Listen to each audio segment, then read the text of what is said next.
Hey guys, welcome back to the channel.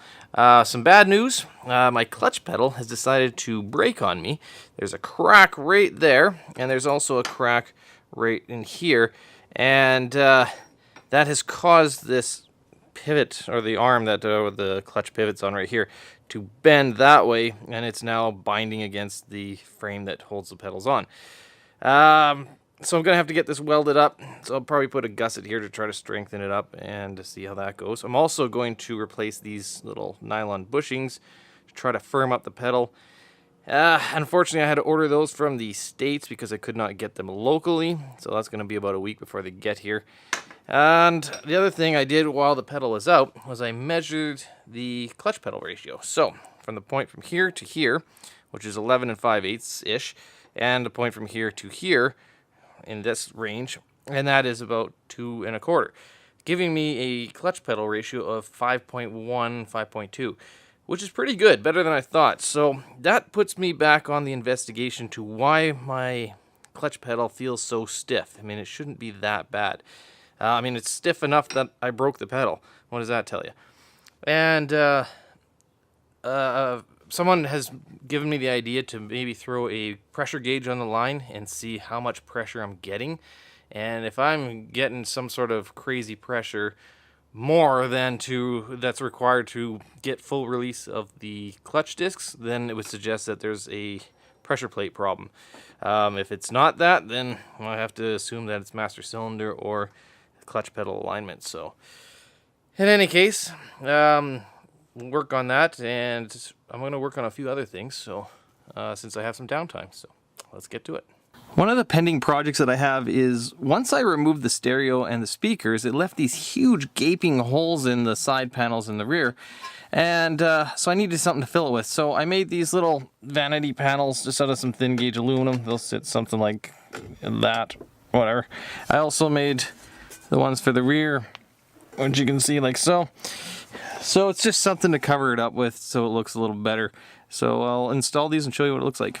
Well, there it is installed. It's not a perfect fit, but I think it'll do the job, and it definitely looks a lot better than a big giant hole. So on to the next project.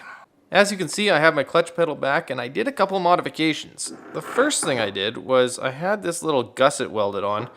So it should make it a lot stronger and prevent it from cracking again. At least I hope so.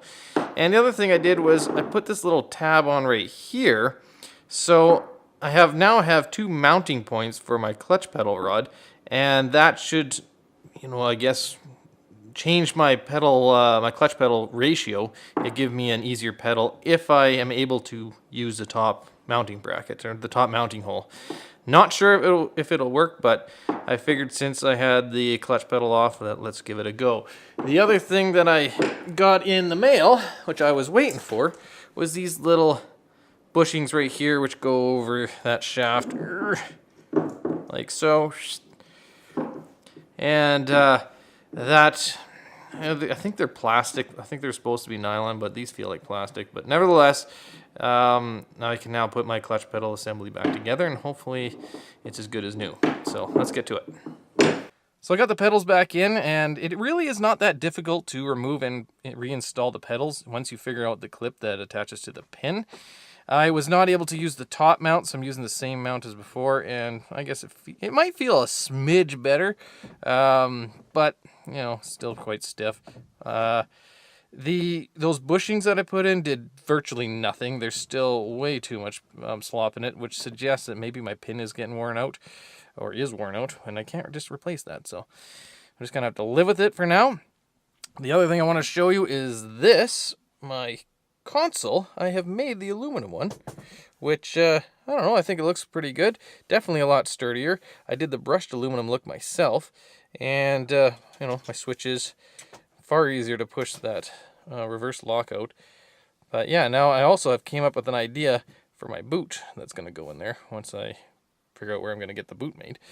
In any case, the next step is just to put some miles on it, drive it around, and find out what this noise in the transmission or clutch is. And I just have this sickening feeling that it's the transmission itself, and I'm going to have to rip it out and send it back. But if you can, hit the like button and subscribe for future videos. And as usual, thanks for watching.